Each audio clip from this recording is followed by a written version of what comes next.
Over the weekend, Kansas State University held its annual open house event. The event gives prospective students and families the opportunity to explore K-State's 250 majors and options, 475 campus clubs, and the opportunity to explore the 9 different colleges on campus. Teen coordinator of the Boys and Girls Club, Brandon Reed, says the event means a little more to him and his kids.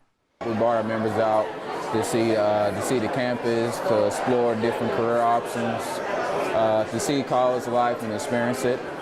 While the event has many things for prospective students, it is really an event for all. K-State Open House was a family-friendly event having activities for kids of all ages, including jumpy houses like these and train rides through campus. Some other activities at the open house included a pancake feed, information booths put on by many different campus organizations, campus tours, performances from the K-State Swinging Spurs, pretzel making demonstrations by the Bakery Science Club, the K-State Marching Band, and much more. The open house was able to reach out to some students who have never thought about coming to Kansas State. I just wanted to look around and see what I'm interested in.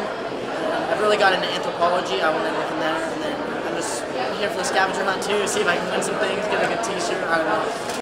The event was full of fun activities, many tours, and tons of K-State pride. You have a lot of people here, and you got great people here, so I'm excited for all the great opportunities you have for our members. In Manhattan, Bailey Short, Channel 8 News.